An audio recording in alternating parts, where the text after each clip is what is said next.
Welcome back to my channel Celebuzz. Please share and subscribe and press the bell icon for new updates. Bruce Lee was the coolest person on earth back in the 1970s. When his movies came out, kids everywhere were amazed by what he could do. He was like a superhero, but real. Picture this. Bruce Lee stands just 1 inch away from another person. Then he pushes his fist forward and bam, the other guy flies backward and lands in a chair. This was called the 1-inch punch. How did he do it? It wasn't about being super strong. It was about using his whole body in a special way. First, his legs would push hard and fast. Then, his hips would turn. Finally, his arm would shoot forward. All of this happened in less than a second. A scientist named Jessica Rose studied this move. She found out that Bruce Lee used his biggest muscles, like the ones in his legs, to make this tiny punch super powerful. Most people can barely do 10 regular push-ups. Bruce Lee could do push-ups using only 2 fingers, and he could do 200 of them in a row without stopping. This record is still in the Guinness Book of World Records today. Nobody has beaten it yet, even though many people have tried. One guy from Iran did 74 2-finger push-ups in 1 minute, but that's still way less than Bruce Lee's record. Bruce Lee could also do 400 push-ups with just 1 hand. These weren't just show-off moves. They helped make him an amazing fighter. You might wonder if Bruce Lee actually fought people in real life, or if he was just good at pretending for movies. The answer is yes, he really did fight, but most of his fights weren't filmed. We do have one video of Bruce Lee sparring with his students in 1967. In this video, you can see him moving like a cat.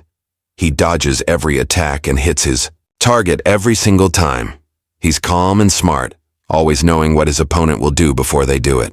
In 1964, Bruce Lee had a secret fight with another martial artist named Wong Jack Man.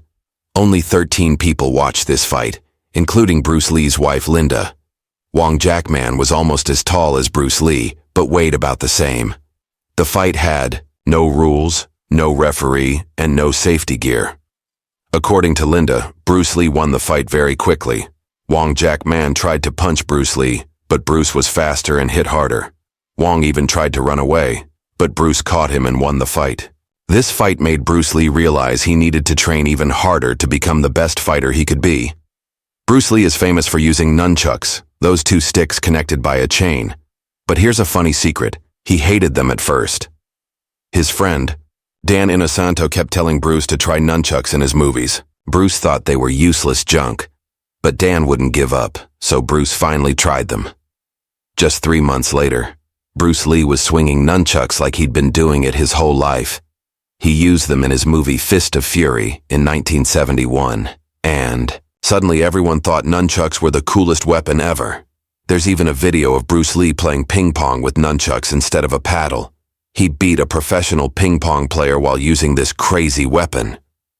Bruce Lee wrote in his diary about a fight he had in 1960 with a Japanese martial artist named Yoichi Nakachi. It started when Bruce Lee said that Chinese kung fu was better than Japanese karate. Nakachi got mad and challenged Bruce to a fight. At first, Bruce said no, because he didn't want trouble at school. But Nakachi kept pushing, and finally Bruce agreed to fight. They met at a YMCA gym with only a few people watching. The fight lasted only 11 seconds. Bruce Lee kicked Nakachi in the nose and blood went everywhere. Nakachi's face was so swollen that you could barely see his eyes. For a moment, Bruce Lee was scared he might have killed the guy. Even though Bruce Lee won so easily, he told everyone not to talk about the fight. He wanted to protect the other fighters' feelings. Bruce Lee once kicked a 45-kilogram punching bag so hard that it broke into pieces. This is in the Guinness Book of World Records too. There's another story about him kicking a 135-kilogram bag 5 meters into the air. Imagine how strong you'd have to be to kick something that heavy so high. When Bruce Lee made the Green Hornet TV show in 1966, the camera crew had a big problem. Bruce Lee moved so fast that the cameras couldn't capture his moves clearly. Everything looked blurry. They had to film his fight scenes over and over again. Bruce Lee had to slow down his movement so people could actually see what he was doing on TV. Later, when he made movies like Enter the Dragon, they used special cameras that could film faster movements. This way, Bruce Lee could fight at full speed and it would still look clear on screen. How did Bruce Lee become so amazing? He worked out every single day, and his workouts were intense. On Mondays, Wednesdays, and Fridays, he would run 2 to 6 miles. On the other days, he would ride his bike for 10 miles and then jump rope for 20 minutes. Bruce Lee was also super flexible. Even though he was short, he could kick really tall people in the head. He did this by stretching every day and practicing high kicks. He spent more time practicing martial arts than doing anything else. On some days, he would practice punching, shadow boxing, hitting heavy bags, and sparring with other fighters. On other days, he would practice kicking.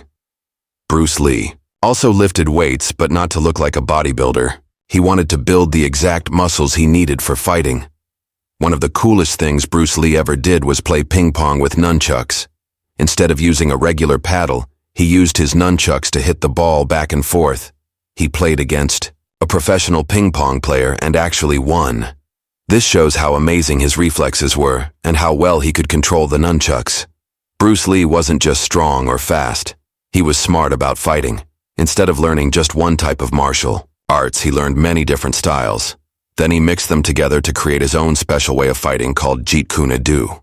He took the best parts from kung fu, karate, boxing, and street fighting. This made him nearly impossible to beat because opponents never knew what he would do next. Before Bruce Lee, most action movies had slow, simple fights. Bruce Lee changed everything. His fights were fast, exciting, and looked real. He made kung fu movies popular all over the world. Many people say he helped create what we now call mixed martial arts, MMA. Joe Rogan, a famous TV host, says Bruce Lee was like a trailblazer. He showed the world a new kind of fighting that nobody had seen before. Even today, nobody has broken Bruce Lee's 2-finger push-up record. Nobody has kicked a heavy bag as hard as he did. And nobody moves as fast as he did in his movies. Bruce Lee died young, but people still talk about him today because he was so incredible. He proved that with enough practice and dedication, a person can do things that seem impossible. Many of his moves were so amazing that if they weren't filmed, nobody would believe they actually happened. But we have the videos and the records to prove that Bruce Lee really was one of the most incredible martial artists who ever lived. Bruce Lee wasn't always famous. He was born in San Francisco but grew up in Hong Kong. As a kid, he got into lots of street fights and was always getting in trouble. His parents worried about him, so they sent him to learn Wing Chun Kung Fu from a master named Ip Man. This is where Bruce Lee first learned to fight properly. When he was 18, his parents sent him back to America because he was still getting into too much trouble in Hong Kong. He ended up in Seattle, where he worked in restaurants and taught martial arts to make money. Bruce Lee didn't just want to be a good fighter. He wanted to understand fighting itself. He read lots of books about philosophy and thought deeply about what made someone truly skilled. He created his own fighting style called Jeet Kune Do, which means the way of the intercepting fist. His idea was simple. Use whatever works best in each situation. Don't stick to just one style of fighting. Bruce Lee would say, "Be like water. Water can be soft like a gentle stream, or powerful like a crashing wave. It takes the shape of whatever container it's in." That's how he thought fighting should be, always changing and adapting. Bruce Lee's daily routine was incredible. He would wake up at 5 a.m. every morning and start with a run. He didn't just jog. He would sprint as fast as he could, then slow down, then sprint again. After running, he would do his stretching exercises. He could do splits that most gymnasts couldn't do. He could kick higher than his own head, even though he was only 5 feet 7 inches tall. Then came the real training. He would hit a wooden dummy, a special training tool used in Kung Fu, for hours. His knuckles would bleed, but he kept going. He wanted his hands to be as hard as rocks. Bruce Lee also did exercises that most people had never seen before. He would hold heavy weights with his arms stretched out to his sides. He could hold a 75-pound weight straight out from his body for several seconds. Try holding a 5-pound weight like that. You'll see how hard it is. Bruce Lee was very careful about what he ate. He drank special protein shakes made with raw eggs, milk, and vitamins. He ate lots of vegetables and lean meat, but avoided junk food completely. He also took vitamins and supplements that most people didn't know about back then. He studied nutrition like a scientist, always looking for ways to make his body stronger. and faster. Bruce Lee weighed only 140 pounds, but every ounce was pure muscle. He had almost no body fat at all. Other bodybuilders were amazed by how defined his muscles were. Bruce Lee's reflexes were almost superhuman. He could catch grains of rice thrown at him with chopsticks.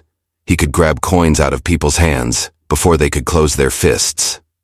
There's a famous story about him visiting a school demonstration.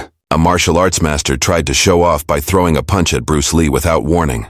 Before anyone could blink, Bruce Lee had caught the man's fist and was holding it inches from his face. His students said he could sense attacks coming before they happened. It was like he could read people's minds and know what they were going to do next. Getting into movies wasn't easy for Bruce Lee. In the 1960s and 70s, Hollywood didn't want Asian actors as main characters. They usually gave Asian people small, unimportant roles. Bruce Lee auditioned for many roles, but was often rejected. Some directors told him his accent was too strong. Others said American audiences wouldn't accept an Asian hero. This made Bruce Lee very frustrated. He knew he was more talented than many of the actors who got the parts he wanted. But he never gave up on his dream. When Bruce Lee finally got his chance in The Green Hornet, he made sure everyone noticed him. Even though he was supposed to be the sidekick, he stole every scene he was in. Kids across America started copying his moves. They wanted to learn Kung Fu because of Bruce Lee. Martial arts schools that taught Chinese fighting styles suddenly became popular. Bruce Lee proved that an Asian actor could be a star in America. He opened doors for other Asian actors who came after him. Bruce Lee's most famous movies were made in Hong Kong, not Hollywood. Fist of Fury, The Way of the Dragon, and Enter the Dragon made him the biggest movie star in Asia. In Enter the Dragon, Bruce Lee fought in a hall of mirrors.